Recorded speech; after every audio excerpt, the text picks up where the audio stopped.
around and briefly share our names and our connection to the project. So I can kick off. I'm Christine Samuel. I'm a managing director in individual philanthropy, and I've had the pleasure to be working on LEEP since it all began with a trip to Ethiopia in 2019. I will pass it to Julie. Do you want to go around? You're to the right of me on screen. Sure. Hi, everyone. I'm Julie Perdue. I'm a youth advisor, and I've also worked on LEAP since the first proposal, and I'll be the Save US technical lead on LEAP 2. Let me pass it over to Gennett.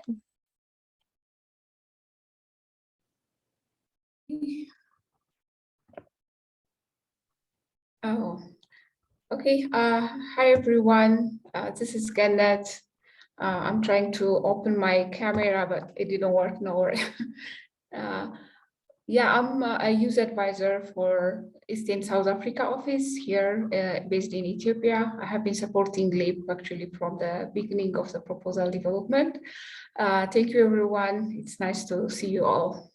Great. Thanks, Gannett. Should we go to Bern? Hello, Bern Murphy. I am a rabid supporter of all Save the Children efforts in Ethiopia. It started with an organization called Mimi's Building Blocks 15 or 17 years ago, I don't know what, schools and medical clinics and water. And when this opportunity came up to continue supporting, we are happily so. There was nothing quite so enriching as going over to Ethiopia and seeing your projects underway or opening up, and I commend it highly and recommend it highly. Thank you. Thank you. Should we go to you, Kate? Kate Niehaus. My husband Bob and I are donors, and we've been involved with LEAP. We didn't make the first trip to Ethiopia, but we hope to at some point. Great, thanks. Xavier, do you want to go? Good morning, everyone. My name is Xavier Joubert. I'm the country director since January 2022. I have maybe engaged with you when I was in Yemen. I have been working for Save the Children the last 10 years in Africa as country director, but also as deputy regional director. Great, thank you. Should we go to you, Thiru?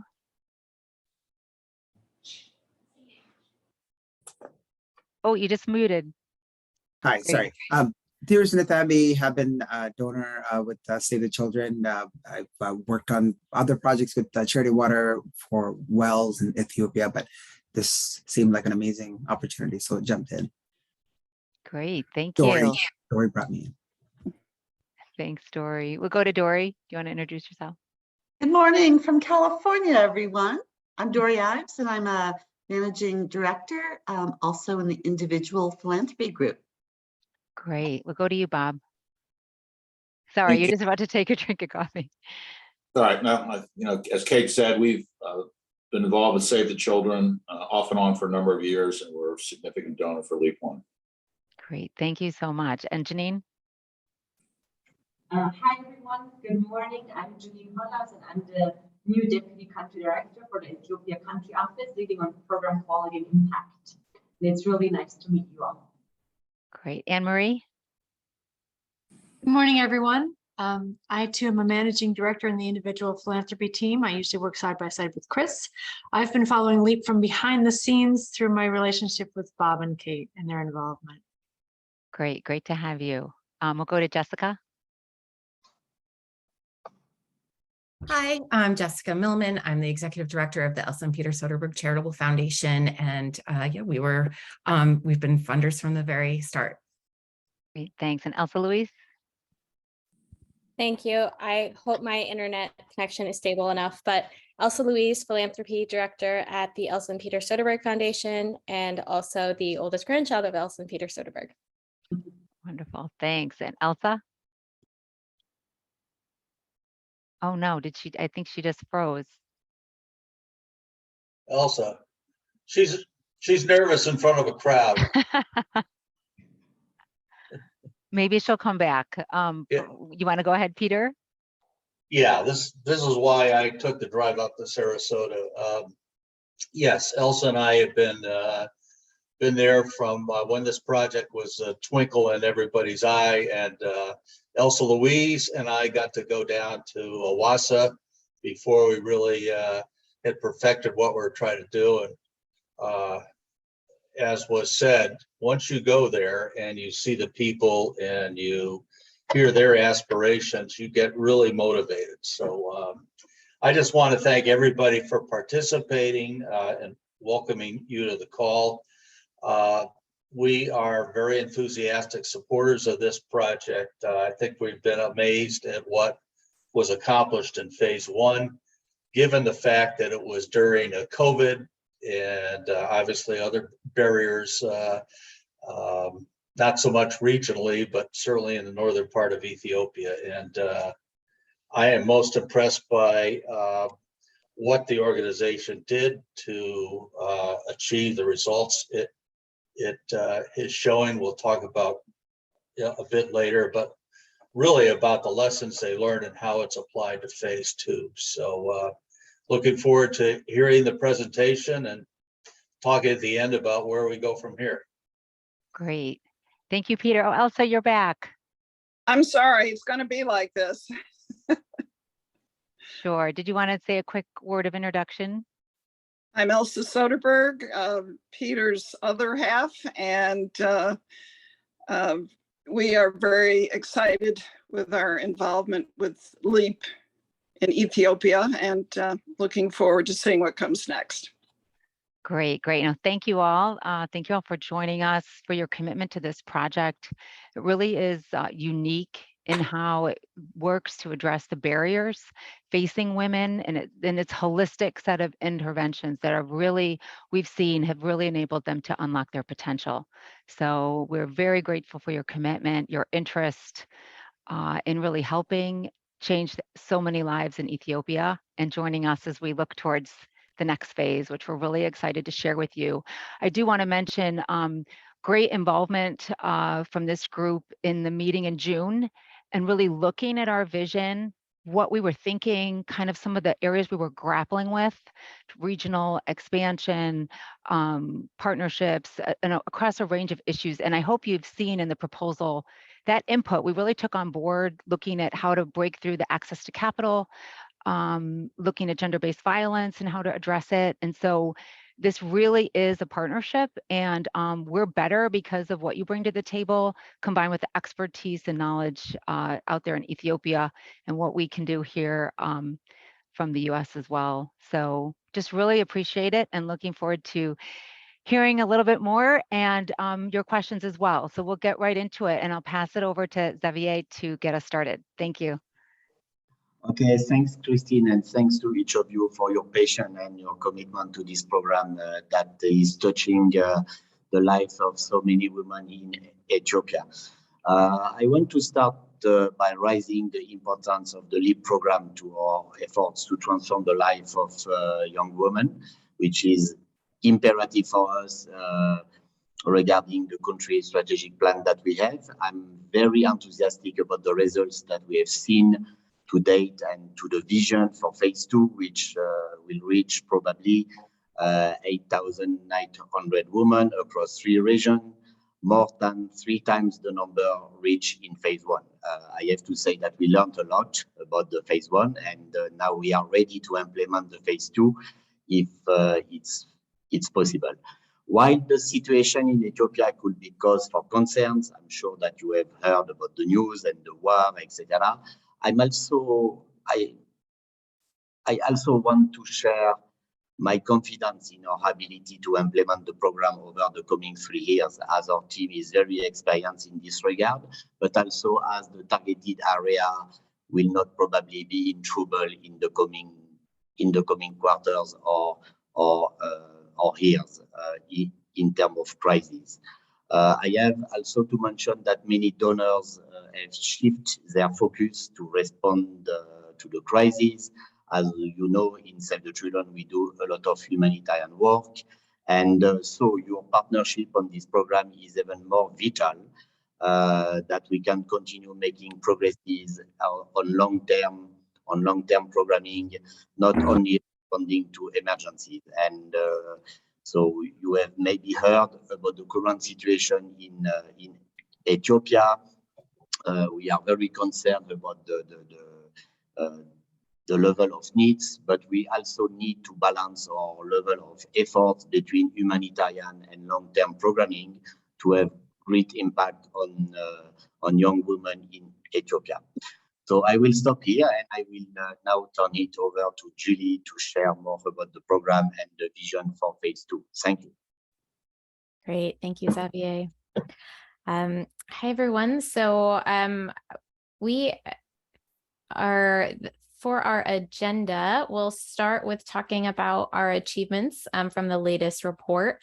And then we'll move on to some highlights from phase 2. So like Christine said, we took into consideration the feedback we got from everybody. So we wanted to really point out today, share our results framework, really that framing for the project, talk a little bit about the geography and how we chose the locations we'll be in. Then we'll talk about access to finance, which, as we know, has been a continuous challenge on LEAP 1 and our strategies to address those challenges we've seen, and then sustainability for LEAP 2 and beyond.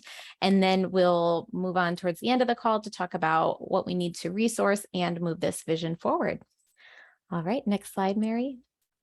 Thank you. Okay, there's a lot on this slide, so let me just talk through it a little bit.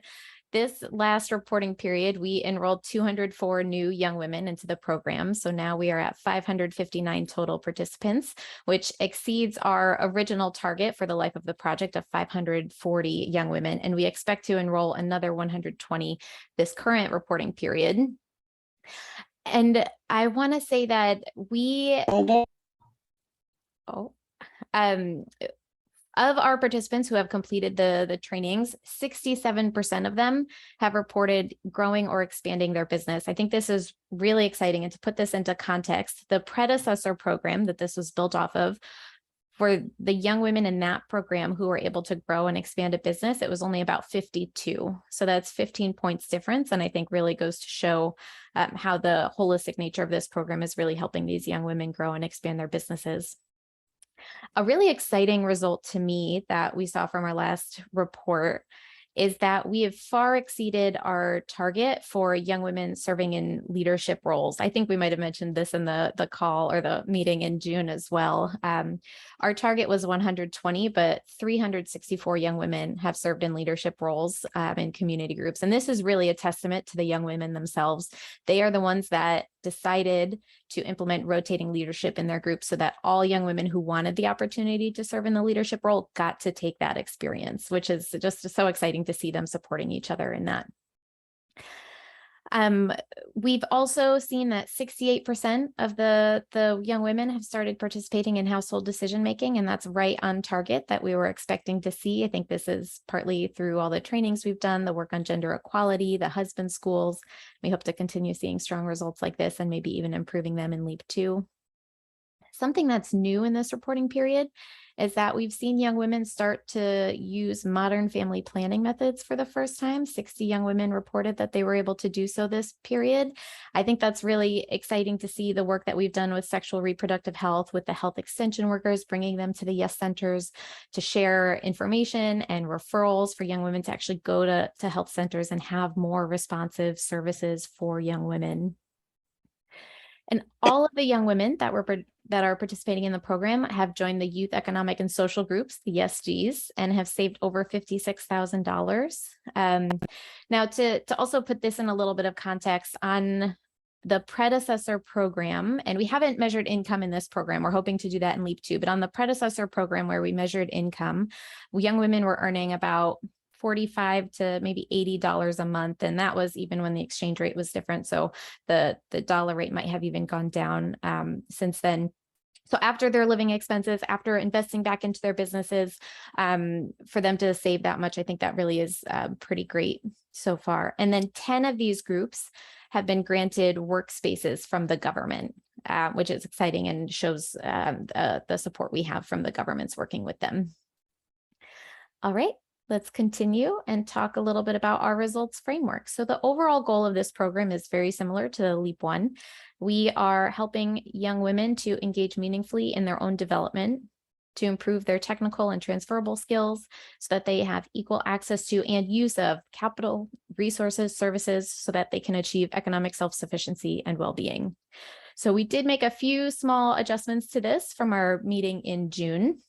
And I can call those out for those of you who were there, and for those of you who weren't. I know this will be new to you, but we are achieving this overall goal through 3 different ways. The first is that young women will be able to access and use assets to develop and grow their businesses. So this is both financial and non-financial assets. The second is that women will develop not only what we had already written about, the skills and the knowledge, but they'll also develop the capabilities, the attitudes to manage and grow their businesses. And then the third objective, and this is a little bit different than LEAP 1, where we had split out gender equality and sexual reproductive health. We've combined them into one objective, that young women live in a healthy, violence-free, and supportive environment in their household, in their community, in society, and that we can collaboratively advocate for equal access to resources and services. So now I'll go ahead and just break these down a little bit more. Under objective 1, we have 2 sub-objectives. And this is the access and use of financial capital. So here we're really looking at loans from MFIs.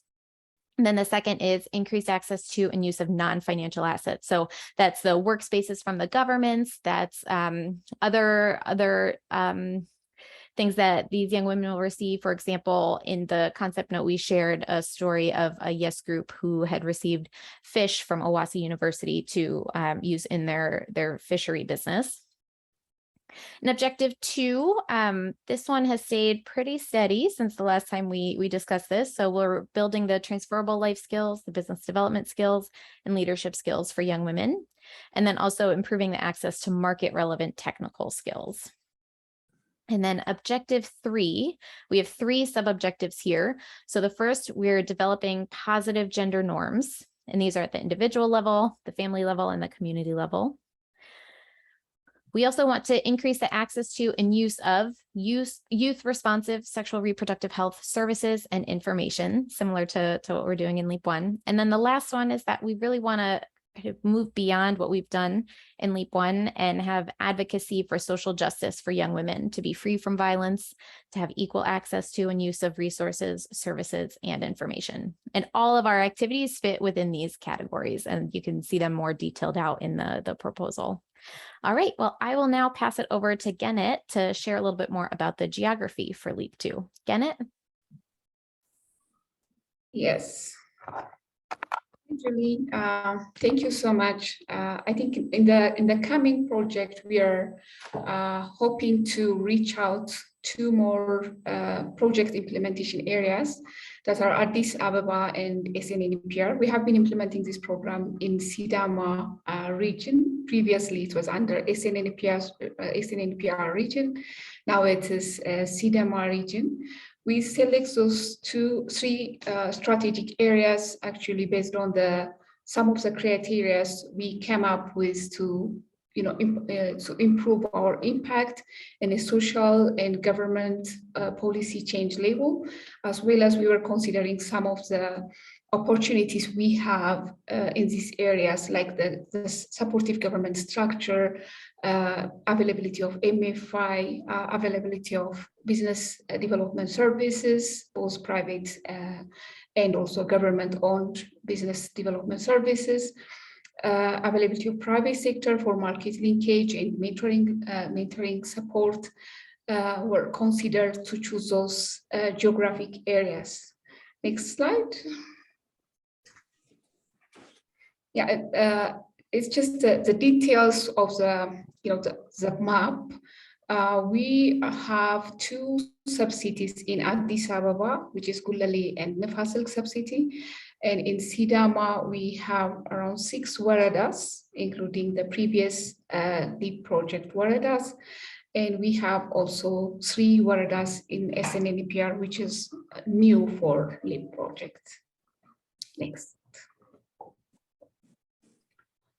Yeah, in many cases, as you all know, financial access is and non-financial assets are very, very much important for women's economic empowerment programs, because it's one of the major factor to support young people, young women specifically, to be successful in the economic world.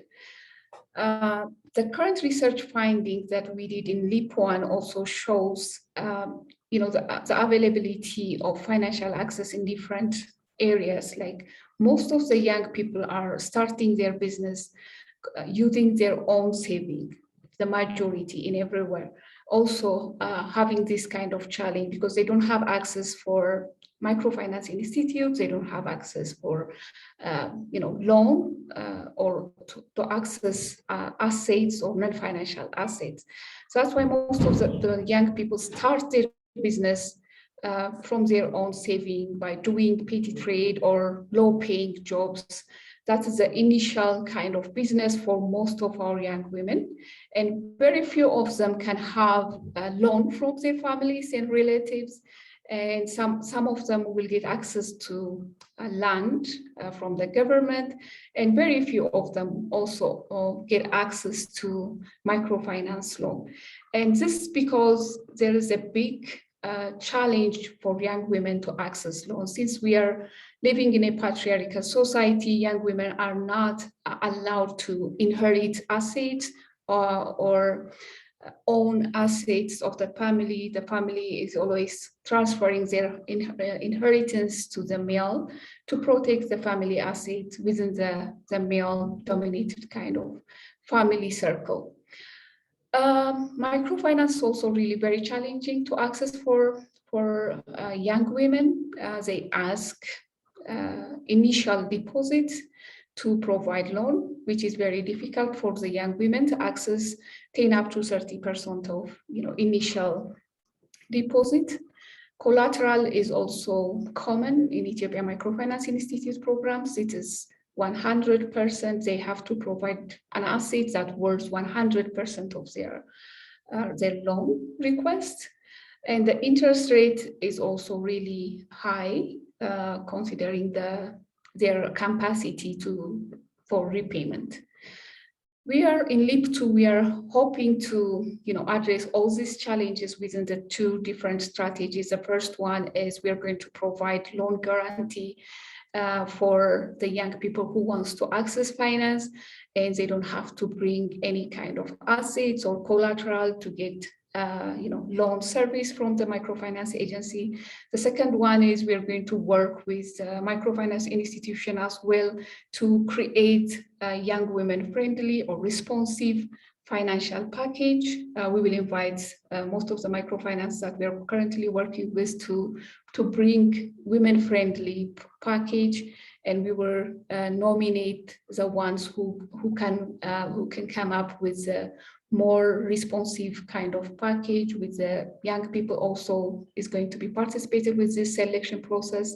And we are looking for a new microfinance package that have a low interest and considerable repayment time based on their business type, and also to reduce some of the management process to get loan. These are the areas we are hoping to address under the upcoming project in LEEP-2. For sustainability and resource, I will pass it to Jenny. Great. Hi again, everyone.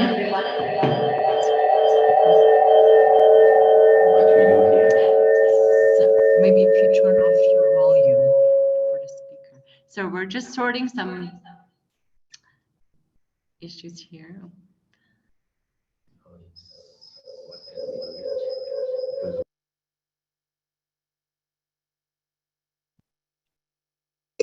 Yes. Hello again, everyone, and very sorry for that.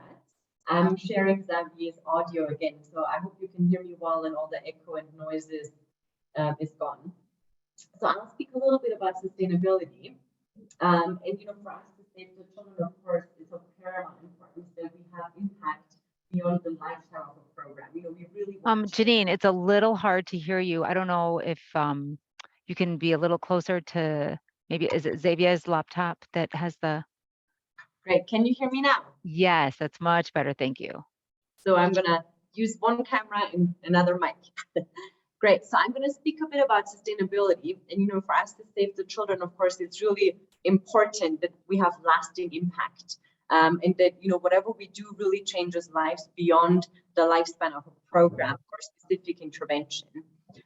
You know, so one of the things, you know, and some of the key kind of basics for us in that regard are that we don't duplicate structures or efforts, you know, but that we build on what already exists in the communities, you know, that we work with, and also support the government, you know, so that we kind of link in with national plans and strategies, for example. And then of course, you know, climate is another key consideration. You know, I'm just flagging these as they're not on the slides explicitly, but we want to make sure to also support green skills development and, you know, green economy promotion, you know, specifically. So what's highlighted here on the slides in particular are 3 areas or pillars that for this program are of particular importance.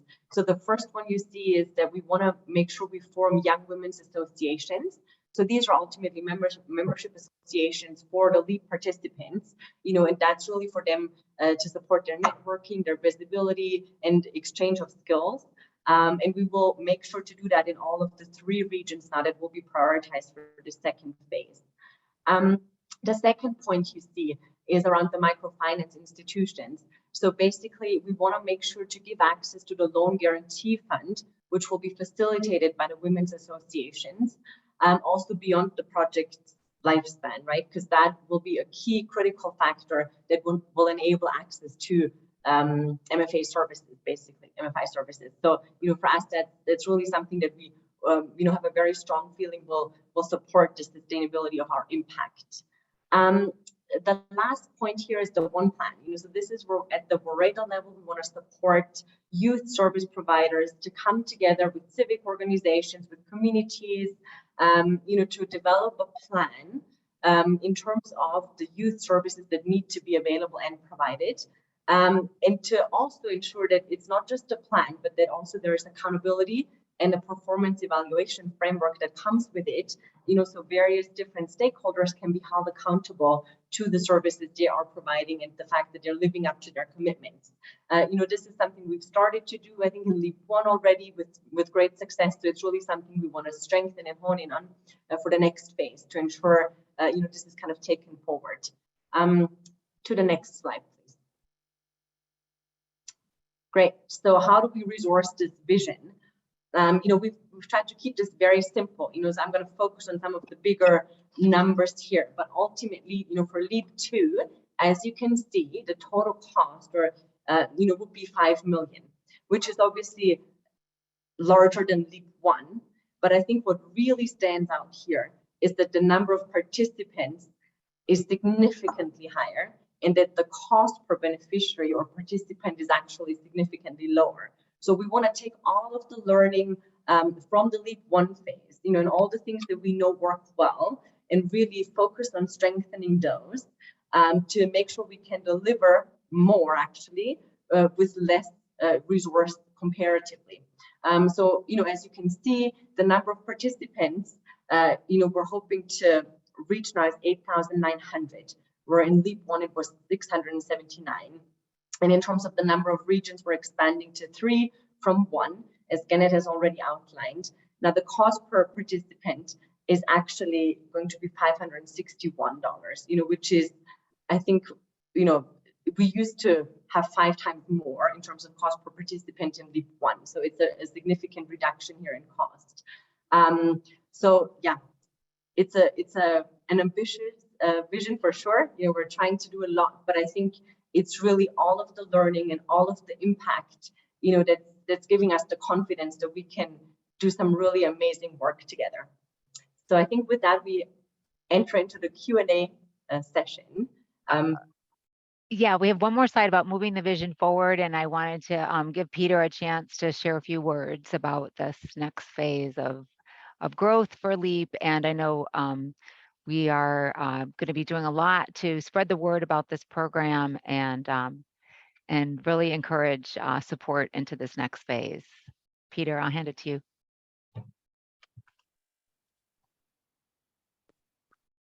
Oh, I think you're muted.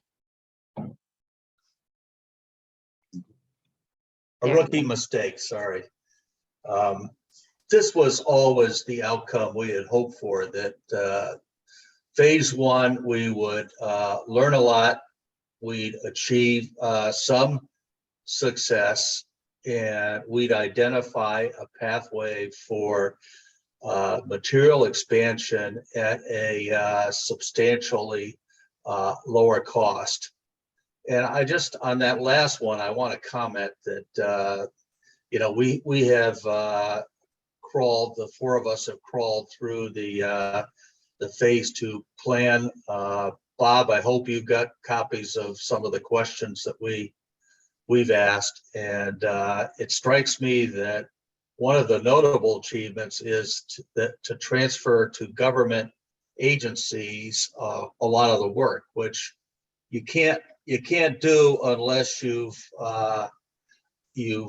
fertilized the ground and seeded it properly. And what strikes me is, as my understanding, a lot of these new areas are ones that have requested the program. So it's coming from the ground up. It's not us specifying where we want to go. So really pleased that sort of the tech transfer is going on significantly in the original 5 areas and to all of these new areas. And that, to me, moving government to pick up real dollars and responsibility is quite an achievement indeed. The exciting thing about this in our minds is the micro lending project. And Bob, I think you were the one who suggested in June that we think about loan guarantees. And as we've researched our project in Jordan and seeing how effective the loan guarantees are and work to bring down that interest rate, we think that building specific products with the right MFIs can get that interest rate down should be below 10%. So that's an aspiration we have for phase 2, but giving access to expansion capital in a realistic way, and particularly with the yes groups involvement as to who's capable of making full use and value of these loans is another significant achievement. So, you know, we continue to be excited about this expansion, and we've advocated with Save the Children that we not only have to walk, but we have to chew gum, and the gum chewing is to think about what's next after phase 2. And it would be a big slug of the country, including ADIS, with federal government support. So I think during this time, we need to build linkages. I think when we go over as a group, my hope is we can meet with some of these government agency heads and continue to build enthusiasm supported by our actual financial commitment. So we need $5 million for phase 2, which is more than double of phase 1, but we're getting more than a 10x number of women involved at a cost per woman per participant of more than 80% less than phase 1. So I've talked to the women who run our organization, and all 3 are on the phone. And today we want to make a commitment of $1 million to support phase 2. And we hope that's a good start. And we hope those of you funders on the call will get as excited as we are of the promise here and join us in taking a chance on continuing this amazing journey. Thank you, Peter. That's phenomenal. Thank you so much. It's wonderful news. Great to share that. Thank you. Can I ask a question? And Peter, that's fantastic. Thank you for the overview. And as you know, Kate and I are very keen on access to capital for these young women. And I think continuing to explore loan guarantees, micro lending organizations is, to me should be a real priority. I heard the fact that the government is providing working facilities, presumably some physical was for 10 of our women's group. Is there anything else the government has done to help continue these programs other than providing some, space? Janet, do you want to answer that? Okay, yeah, thank you, Julie. Yes, I think that the government is taking initiative in different direction. The first initiative they took is they start hiring staff for the centers. Now, the current centers have guard, office attendants, IT support, center manager, and the technical staff from the government are hired by the Sidama regional government, and all these expenses are covered by the government. Plus, 3 waradas are providing a guarantee letter for the microfinance to reduce the process of the loan process for young women. And some women, especially one group, and in the upcoming also there are more groups will get access to finance from LEEP 1 beneficiaries because of the guarantee letter that the government is providing. Working space is the other one, and in addition, the government is currently working with the LEEP now to take over some of the activities we are doing in SNNPR, and we are preparing a capacity building program for the government staff to take, to allow them to work with us and also take over some of the activities we have been doing in Awasa and the surrounding. Can you give us an example of a couple of the activities the government is looking to take over? Okay, the first one is we were hiring also the women, the child center attendants before, because the young women come up with their children and we have to take care of their children while they are taking some training, and also participate in different forums that are organized by us, by Save the Children. Now the government is, hiring staff to take care of that. And we don't have now any kind of IT support in the field level because we have IT support person who's working in our IT centers currently. And the maintenance of the IT centers, the maintenance of the centers is taken care of by the government. That's another cost. The third thing is we don't have any center manager or center program operator, because the government is hiring now the center manager, and he's the one who's opening the center and supporting the young women while they are coming for the YES meeting or mentors meeting or coaching service. The center is now fully managed by the government. We have still some facilitators until we do the TOT training for the government. We are going to use our facilitators, but in the near future, they will have their own facilitators also to provide similar training for a wider group. That's very helpful. Thanks. And is my recollection correct? We basically funded 3 centers, or do we have more than 3 centers? We have 4 centers currently. Okay. The goal was 3 and we were able to do 4.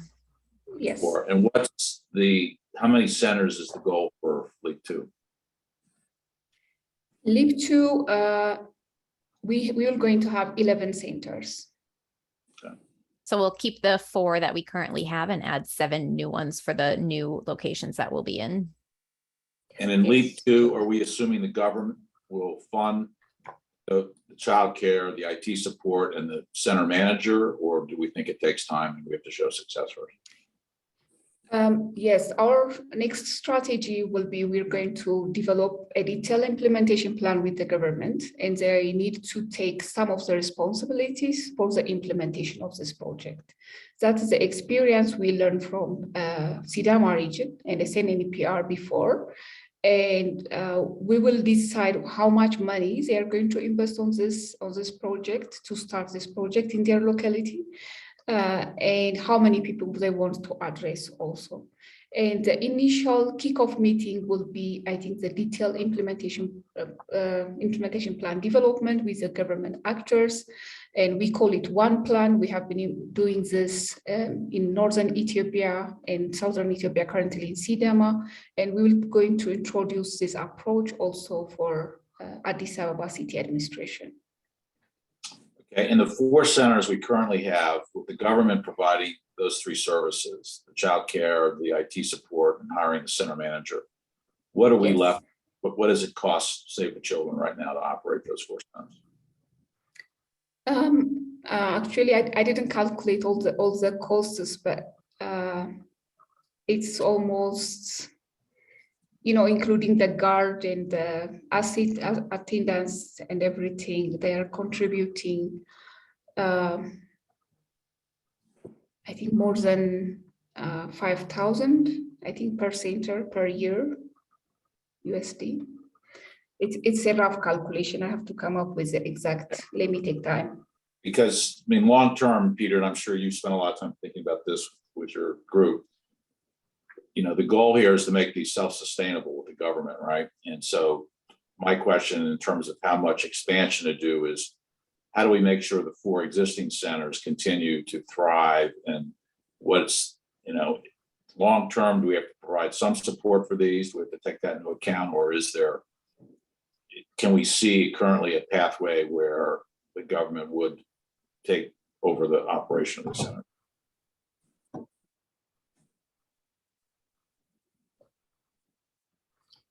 Yes, I think I can reflect on this question as well. Yet the government can take all responsibilities in the future.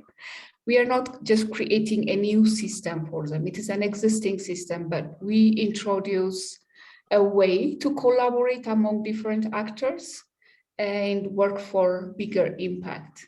Initially, the government directly goes to the city administration or the Warada administration and gives them some kind of agenda to implement the government program, and they are distributing the roles to different offices. But health office is going to address a different young women, and TVET is going to address a different youth, and the other sectors, microfinance is addressing different people. But the support they are getting is not, impactful. The person who have access for health service needs some skills development. At the same time, they need access to finance. Now we are introducing this one plan because they can plan together and come together for a better impact. And if the young women can access health service, skill training, and access to finance at the same time, they never have to spend or invest in that women again, because they will be self-sufficient economically, and they will establish a sustainable kind of economic status for their family and for their relatives as well. This is the idea we are introducing to them. The way they are working is the same, but we just introduce a way to collaborate for a better impact to address needs of young women. I think in future they will continue doing this, considering the current achievement we have together with the supportive government offices. Bob, I want to say you bring up a point that we've bounced around with Save the Children, because I think one of the outcomes of phase 2 is to look at what happens to the first 4 centers, because we are going to, it's my understanding, we are going to put the new model, the new more government engaged model into place at those 4 centers. And we need validation that the government is going to do everything that they've said they were going to do if this is going to work.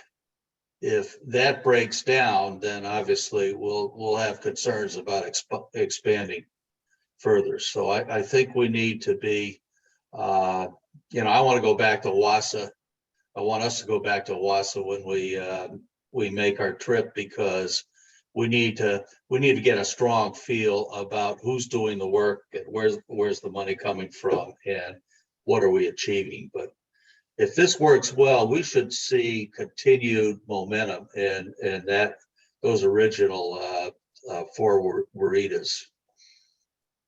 I would say too, the young women's associations and how those are formed and created and strengthened and have sort of the control over the loan guarantee funds and advocating for the continuation of the services and the quality of the services. So I think that's a key piece of the sustainability too. And we definitely want to visit those women running those associations. I don't know if they'll be fully set up in the spring yet, or what the process of the life cycle of setting those up, but I think that's key too. Kristen, when there are some parallels that I'm hearing here for obvious reasons with what we did in Tigray with all the schools and health clinics and water. And there are 2 initiatives that I think would be interesting, and I think Peter's already mentioned one of them. You have to continue the monitoring system of phase 1, in particular, obviously the number of attendees, and there will be dropouts. And the key question isn't how many dropped out, is why. And you got to keep answering the why on every metric that changes. And there'll be good news there, but there'll be bad news. But there'll be learning lessons. Number 2, what we found, I appreciate the concern, will the government be there when they say they will be to the same extent they promise they will be? And the short answer is not as fast as we hope, A. B, and so the community involvement, whether it's the women's association you mentioned or other, some of whom are social leaders without office. And every time we went back to visit, in particular, my aunt Mimi, who spearheaded this whole thing, and she was known as Saint Mimi everywhere we went. It was interesting that the religious figures became quite involved with no prodding that I knew of from anybody. And as long as Saint Mimi showed up, I mean, they brought the bishop, they brought clerics from 2 and 3 and 4 hour walks from the other townships. That gave it an imprimatur of this is important. This is very important. And so query, is there some angle there or not? But whether it's religious or otherwise, widespread grounds level community support is really key. And that keeps the pressure on the government from coming. Those are observations on that. Happy to take questions. And if not, may I ask a couple of other questions? Definitely. On the 2.25 million, was that the original budget that was presented for phase 1 and was fully funded, or was there a different number, lower or higher, that was funded? Oh, go ahead, Julie. Go ahead. I was going to say that was a little bit lower, and we had a lot of interest and some donors that so we ended up with a higher budget than what we originally proposed in our proposal by I don't know, maybe 150,000. I think the original budget was closer to 2.1. Okay, and it was fully funded. Okay, so and I don't know the numbers here, but I'm sure they're available somewhere. It's a relatively supportive but concentrated donor base for this because it's only 2.25 million. Now we go to 5. I hope this same group can make up the 5, but I'm sure that you're already on a campaign to expand that donor base, because there hopefully will be a phase 3, which will be more than 5, and et cetera, et cetera, et cetera. Yes, most definitely. We are actively, explaining and sharing all the aspects of this program with other private donors, with our corporate team, with our foundations team. We were going to have one foundation that's very interested in learning more join the call today. Unfortunately, there was a conflict, but we will be briefing them and hoping for their partnership as well. And we'll be continuing to do that and share, especially now that we have a proposal. It's quite lengthy, so we are doing a shorter version for newcomers to kind of more easily digest all the beauty of this program. And Janine within Ethiopia, our colleague Janine Hollis, who's new into this group but has been there working behind the scenes, holds a lot of the relationships with government donors, bilateral and multilateral. And we'll be, I don't know, Janine, if you want to speak a little bit about how we're hoping to engage at least some of them, one of them, two of them, I don't know. We're going to be reaching out and sharing more about LEEP. Thank you so much. Oh, we got that echo. Sorry, we're back to. Janine, I think, yeah, if you mute. Audio issues, but I hope you can hear me now. No, so absolutely. I think the beauty here again is that we really are going into these conversations with demonstrated impact. We have a lot to already showcase and a lot to highlight, in terms of what the work has been able to achieve. So, we will be hosting, I'm hoping, some kind of a roundtable or a conversation with several different governments that are represented here in Ethiopia.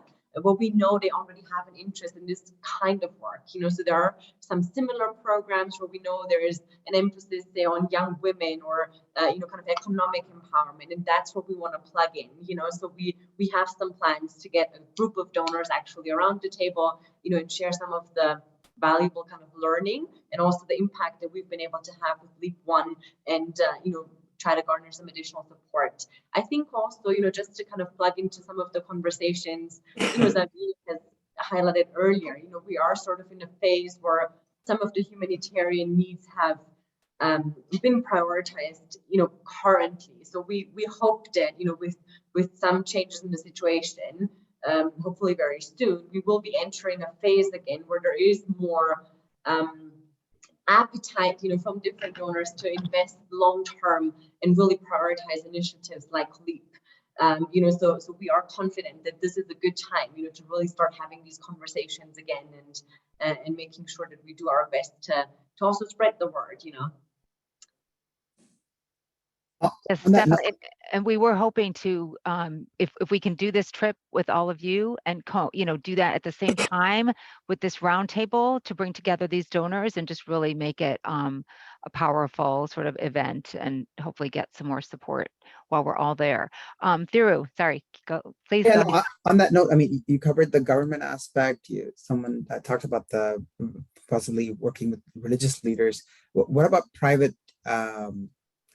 Banks and such there, like we have our banks here that are doing initiatives like this, not just banks, but any sort of private companies. Have you been talking to any of their leaders at all in terms of jumping on? So maybe do you mean in Ethiopia? Yes. Yeah. Yes. Okay. Yeah. Janine or Xavier, do you want to take that? No, just to say, so considering the current and evolving situation, I don't think this is time to engage with them. So banks have a lot of troubles, new regulations.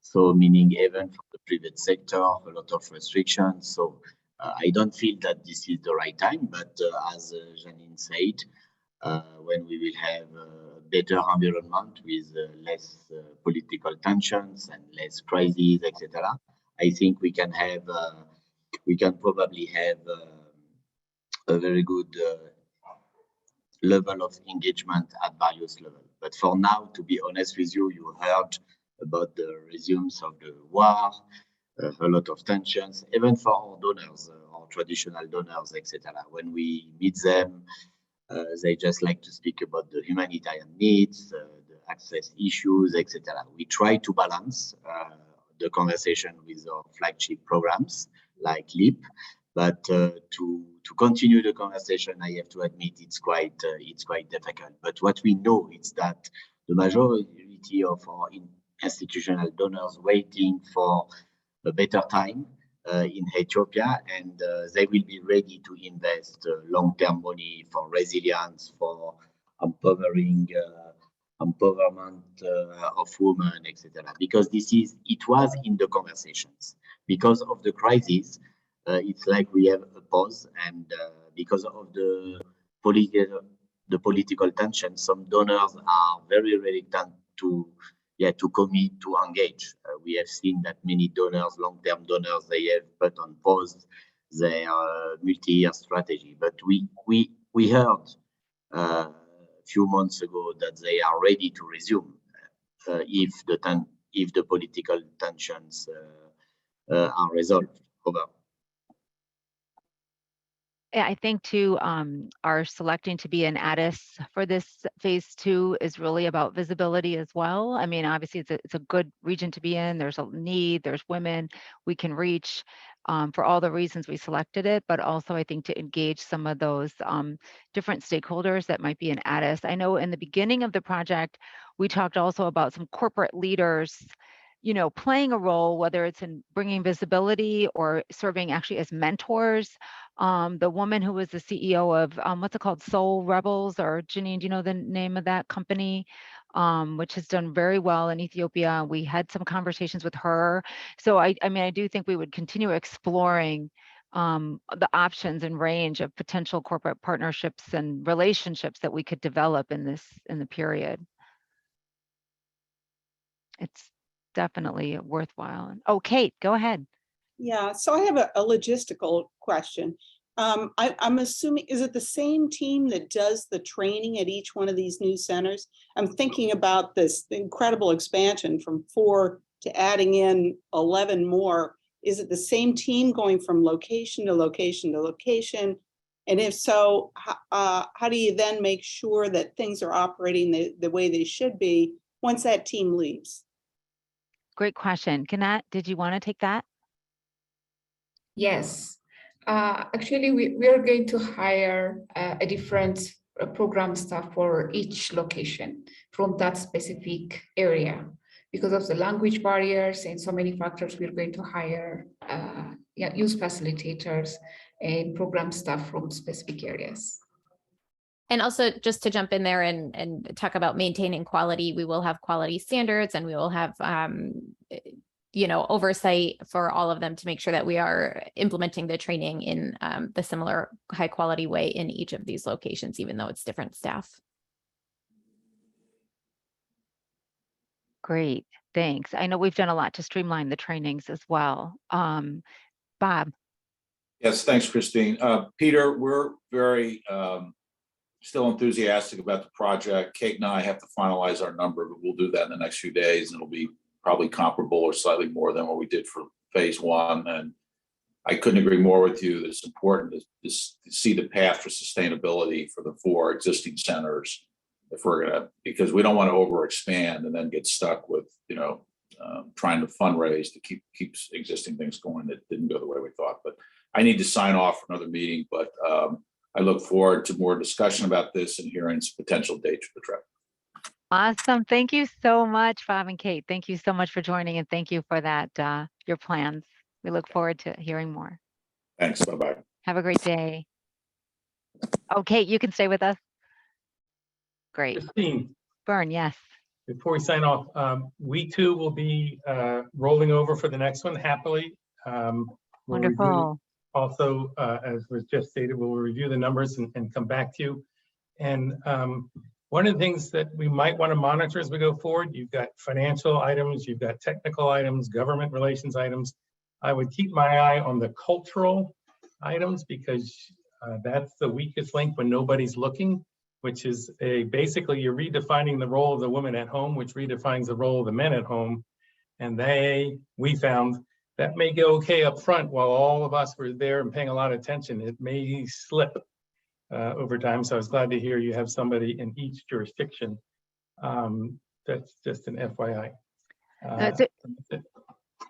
Thank you. Thank you so much. And it's a great call out. And it's definitely why we really expanded that area of the project to really do an assessment of gender-based violence and really get a good read on the factors there and what's going on, you know, for better, for worse, and really make sure that we're understanding the resources and the structures there available, and trying to make sure that women can access those as needed, and that we're really being responsive to the reality. So we will be digging into that and LEEP 2. Julie, sorry, did I just steal your words out of your mouth? A little bit, yeah. I'm so glad you brought that up. I think I could talk about this all day long. We did, before LEEP 1, we kind of did an assessment of, for the husband schools, like what women would be willing to have help with at home and what men would be willing to help with, which is how we decided on what we would teach in the husband schools. And now that we're expanding them to include more couples dialogue sessions, again, like Christine said, we'll do more assessments and make sure that we are addressing issues, but in an appropriate way, and exactly making sure that we're not pushing too fast. One of Save the Children's core tenets of our work is do no harm, to make sure we're not causing unintentional harm to our participants. But thank you for bringing that up. That's certainly something we're considering as we move into LEAP 2. The issue is not the guys in the room. It's the guys that refused to come to the room who are their good friends. And how you manage that, but that's a separate conversation. Good. Thank you. Thank you. Any other questions, comments, final words? Well done. Thank you. Thank you there so much. Thank you all really for being such a core part of this. We wouldn't be here without all of you. So you're really making a difference. And it's something that we're all thrilled to be able to support and work with you on. So thank you to our colleagues in Ethiopia. Thank you, Xavier, Janine, Gannett, leading all the work out there and making it possible for women in Ethiopia to really, break through and just forge new paths for themselves, truly. So we're looking forward to what's to come. Bern. Oh, was that a raise or a clap? Oh, okay. Thank you all. I hope you have a great day. And thank you for your contribution and this good conversation. thank you, Xavier. Have a great day. Thanks, everyone. Okay. Thank you. Bye. Bye.